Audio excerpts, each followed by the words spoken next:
तो फाइनली महिंद्रा को 5 साल लगे इस गाड़ी का फेसलिफ्ट लाने में। ये है आपकी 700 का फेसलिफ्ट, जिसका अब नाम हो चुका है 7XO। इस गाड़ी में 2 मेजर प्रॉब्लम थी जिससे कस्टमर काफी परेशान हुए थे। उन प्रॉब्लम्स का सॉल्यूशन किया है या नहीं किया है उस पर हम बात करेंगे, लेकिन उससे पहले मैं आपको बताना चाहता हूँ प्राइसिंग काफी अट्रैक्टिव 13,66,000, या फिर आप सिंपल शब्दों में कहें गाड़ी में बहुत सारे फीचर आ गए लेकिन प्राइसिंग को नहीं हिलाया अपनी जगह से। एक बात मुझे अजीब लगी कि पेट्रोल और डीजल का जो डिफरेंस है सिर्फ और सिर्फ बेस मॉडल में वो काफी ज्यादा है, 1,30,000 रुपए का, और उसके ऊपर आपको सिर्फ देने हैं 47,000 रुपए। पहले भी ऐसा हुआ करता था कि पेट्रोल और डीजल के बीच का जो डिफरेंस था मात्र 47,000 रुपए का था। इससे आप क्या समझ रहे हैं? कंपटीशन में सबसे कम प्राइस दिखाने के लिए जो पेट्रोल के प्राइस है वो काफ़ी कम रखे गए हैं, 13,66,000 रुपये एक्स शोरूम। पेट्रोल इंजन आपको वही पता है, दमदार, जो कि 200 PS की पावर निकालता है, और आपका डीजल भी वही है 2.2 एम हॉक जो 185 bhp की पावर निकालता है। और एक और चीज़, कोई भी आप वेरिएंट लेंगे और उसमें ऑटोमेटिक लेना चाहेंगे तो उसकी जो कीमत रहेगी 1,45,000 रुपये ज़्यादा रहेगी, और ऑल व्हील ड्राइव भी इसमें आता है। एक अच्छी चीज़ ये है, एसयूवी कहलाने लायक ये है, और उसमें आपको 2,45,000 रुपये ज़्यादा देने पड़ेंगे। और पहले भी 2 वेरिएंट में आता था ऑल व्हील ड्राइव, अब भी 2 वेरिएंट में ही आएगा। प्राइसिंग में ज़्यादा कुछ छेड़छाड़ नहीं की है। जब 2021 में आई थी तो बहुत लंबी वेटिंग थी, लोगों को 1.5 साल में भी मिली है गाड़ियाँ, लेकिन इस बार ऐसा नहीं है। AX7, AX7T, AX7L आपको तुरंत मिलना शुरू हो जाएगा 14 तारीख से। आप डीलरशिप पर जाके टेस्ट ड्राइव कर सकते हैं, डीलरशिप में गाड़ियाँ पहुंच गई है। और दूसरी चीज़, जो नीचे के वेरिएंट है 3, AX, AX3 और AX5, वो आपको मिलेंगे अप्रैल से। महिंद्रा ने इसमें क्या चेंजेस नहीं करे हैं वो जानते हैं। इसका जो प्लेटफॉर्म है वही है, ऑल व्हील ड्राइव ये गाड़ी है, जो कि काफ़ी अच्छी बात है। ऑल व्हील ड्राइव होने की वजह से इसमें इंडिपेंडेंट सस्पेंशन मिलते हैं, पावर ट्रेन के ऑप्शन वही हैं, गियर बॉक्स के ऑप्शन वही हैं, जैसा कि मैंने पहले आपको बताया। लेकिन इसमें जो FSD आता है उसको थोड़ा सा और एडवांस करके महिंद्रा ने दाविंसी सस्पेंशन सेटअप का नाम दिया है। उसको थोड़ा सा हम एक्सप्लेन करेंगे जब हम गाड़ी चलाएंगे। फेसलिफ्ट आया है तो चेंजेस होंगे गाड़ी में, कुछ नया आएगा, पुराना जाएगा, वो सब चीज़ें इसमें भी हुई है। कॉस्मेटिक चेंजेस की सबसे पहले हम बात करते हैं एक्सटीरियर में। आप देखिए बिल्कुल अलग लग रही है, फोटो में मुझे अच्छी नहीं लग रही थी, लेकिन जब हमने सामने से देखी है गाड़ी तब अच्छी लग रही है। इसकी ग्रिल डबल बैरल हेडलैम्प है, और ये है प्रोजेक्टर लो बीम की, हाई बीम की आपको यहाँ पर दिखाई देगी, और ये है XUV का सिग्नेचर DRL, आपको वैसा ही मिलता है लगभग। ये है इसका टर्न इंडिकेटर, और नीचे आप देख सकते हैं फॉग लैम्प भी आपको मिलता है, और ये है आपकी कॉर्नरिंग लैम्प। बम्पर का डिज़ाइन अलग हो चुका है, वर्टिकल स्लैट्स आपको मिलते हैं, ये है सैटिन फिनिश में ग्रे में।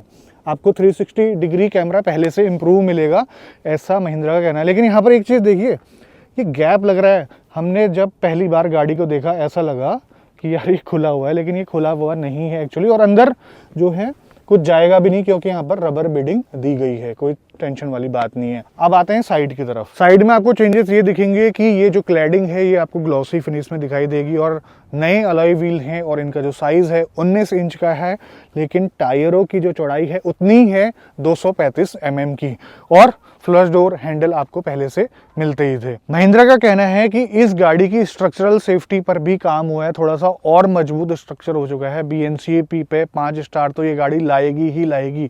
और साथ में जो आप ये ग्लासेस देख रहे हैं ना, ये UV कट है, ये नॉइस को भी रजिस्ट करते हैं और साथ के साथ हीट को भी रजिस्ट करते हैं। पीछे से कुछ खास चेंजेस नहीं है। टेल लैंप आपको लगभग वैसी दिखाई देगी जैसे आपने अभी थोड़े दिनों पहले 9S में देखी थी। बड़ा सा XUV 7XO यहाँ पर लिखा हुआ है। बम्पर का डिजाइन भी चेंज हो चुका है और ज्यादा कुछ खास नहीं है। अब आइए अंदर। महिंद्रा का कहना है कि इस गाड़ी का इन केबिन एक्सपीरियंस हमने एनहांस कर दिया है। आप कलर कॉम्बिनेशन देखिए इस गाड़ी का। वैसे जो AX7, AX7L है उनमें ये कलर आएगा इंटीरियर में, जो बाकी नीचे के वेरिएंट होंगे उसमें जो अपहोल्स्ट्री है वो डार्क कलर की होगी।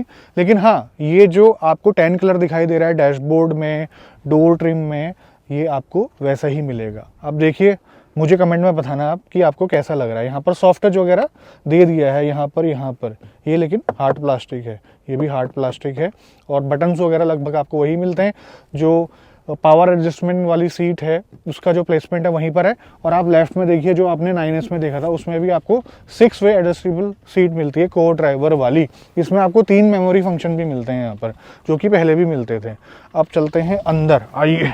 यहाँ पर आप देखेंगे स्टीयरिंग व्हील आपको वैसा ही दिखाई देगा जैसे आपने इलेक्ट्रिक गाड़ियों में देखा था इनकी।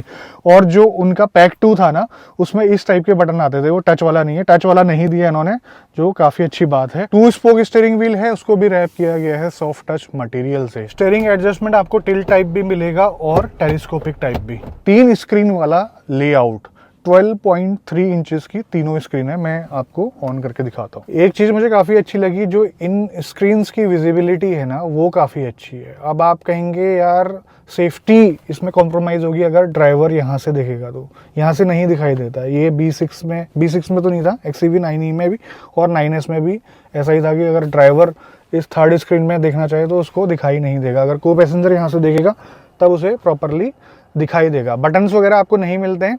हाँ, एक नॉब जरूर मिलती है, उससे आप थोड़ा सा 10% कंट्रोल कर सकते हैं। यहाँ से आप कमांड देके आप ड्राइव मोड लगा सकते हैं, ड्राइवर असिस्टेंट, इन सब चीज़ों को आप कर सकते हैं ऑपरेट। एसी का शॉर्टकट भी है यहाँ पर, इसको मैंने दबाया और यहाँ देखिए ओपन हो गया। यहाँ से आप कंट्रोल कर लीजिए, लेकिन फिर भी ये रिस्की तो है, मतलब बटन्स होने चाहिए, होते तो काफ़ी अच्छा रहता। और दूसरी चीज़, यहाँ पर ये चीज़ें ना टच बेस्ड कर दी है और कभी ये काम करती है कभी नहीं करती है।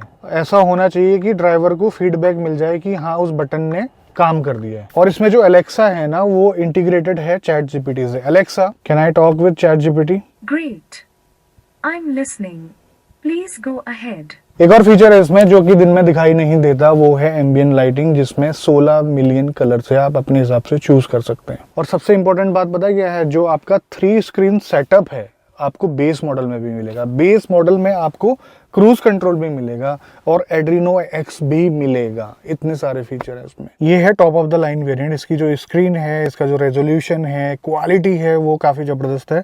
लेकिन बेस वेरिएंट में 13,66,000 में ट्रिपल स्क्रीन आएगी, तो उसकी क्वालिटी महिंद्रा वैसी ना दे जैसे रेवेक्स में दी है, जैसे बोलेरो नियो में दी है, मतलब कि चाइनीज़ टाइप की, जो आफ्टर मार्केट टाइप की लगती है।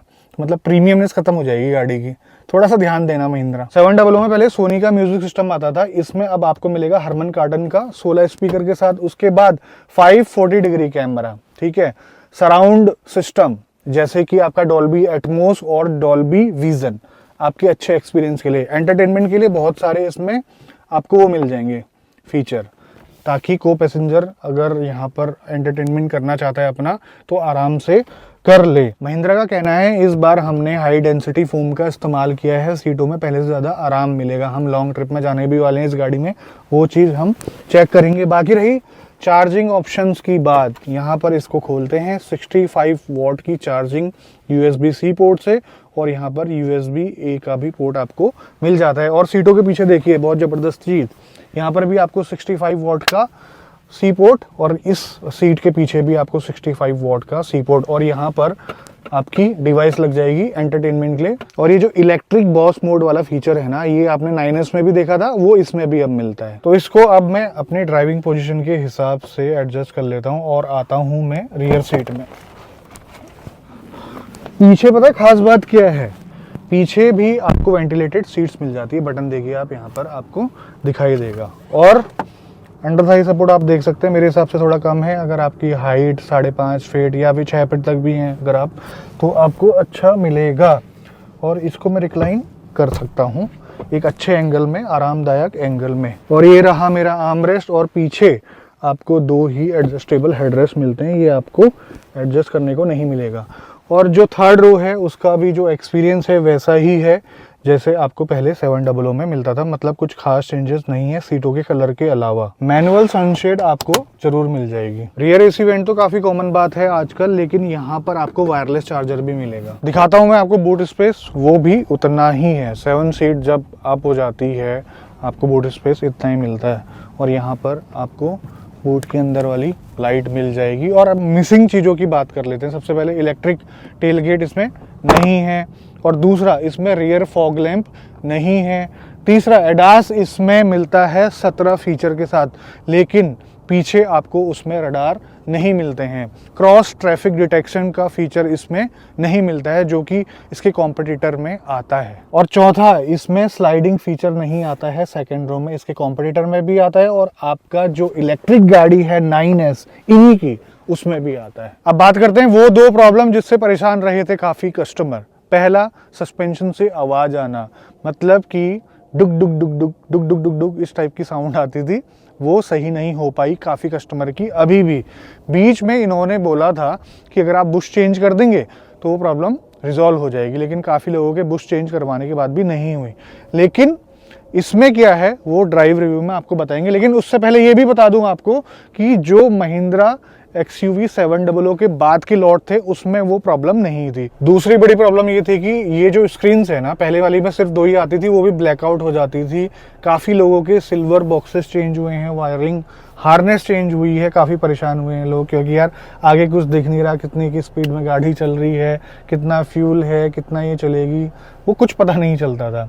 तो काफ़ी परेशानी रही, लेकिन बाद में वो रिजॉल्व कर दी गई। लेकिन ये वाले में मुझे लग नहीं रहा, क्योंकि प्रोसेसर अच्छा है स्नैपड्रैगन का, आपकी गाड़ी गर्म है, स्क्रीन गर्म है, तब वो अच्छा परफॉर्म करेगी। और साथ के साथ जो हैंग होने वाली कंडीशन है ना, मुझे नहीं लगता कि अब आएगी, क्योंकि हमने 9S में ये देख लिया, 9E में ये देख लिया है, मतलब ये थोड़ी सी रिलायबल हो चुकी है, मुझे ऐसा लगता है। फिर भी देखते हैं क्या होता है, वो तो कस्टमर ही बताएंगे। तो इस गाड़ी में इतने सारे अपडेट हो चुके हैं, चाहे आपकी एस्पिरेशनल वैल्यू क्यों ना हो, चाहे वो फीचर्स की वजह से हो या फिर प्राइसिंग की वजह से हो, और वैल्यू प्रोपोजिशन गाड़ी की अभी भी बरकरार है। कम दाम में आपको सब कुछ मिलता है। बेस वेरिएंट में क्या क्या फीचर आपको मिलेंगे ये देखिए मैंने स्क्रीन में लगा दिया, जिसमें कि सबसे बड़ी बात, आपको बाहर से कुछ नहीं करवाना है, आपको लगाने हैं सिर्फ अलॉय, आपकी गाड़ी कंप्लीट। महिंद्रा को पता है कि हमारे लोअर वेरिएंट ज़्यादा बिकते हैं। वैल्यू फॉर मनी वेरिएंट इसका AX5 हो सकता है, क्योंकि पहले भी वही था। अभी हर एक वेरिएंट के हर एक फीचर नहीं आए हैं। जो टॉप मॉडल के फीचर हैं और जो बेस मॉडल के फीचर हैं वो अभी हमको मालूम है। एक चीज़ आपको ये भी बता देता हूँ कि ये जो प्राइसिंग है ये बढ़ सकती है, क्योंकि ये इंट्रोडक्टरी है और ये 40,000 कस्टमर के लिए ही है। 40,000 गाड़ियाँ बुक हो गई तो वहाँ से गाड़ी महंगी हो जाएगी, और ये सब चीज़ें महिंद्रा पे डिपेंड करती है। आपको इस गाड़ी के चेंजेस कैसे लगे, गाड़ी में जो नए फीचर आए हैं, कलर कॉम्बिनेशन है अंदर का, आपको कैसा लगा, ये मुझे कमेंट में ज़रूर बताना। और जो मिसिंग चीज़ें हैं, बेसिक चीज़ें, उनके बारे में आप क्या कहेंगे ये भी मुझे बताना। बाकी इसके सस्पेंशन कैसे हैं वो अगली वीडियो में आपको पता चलेगा। आज की वीडियो में बस इतना ही, मिलते हैं बहुत जल्द आपसे एक नई वीडियो में, तब तक के लिए बाय बाय, ख्याल रखिए अपना, भारत माता की जय।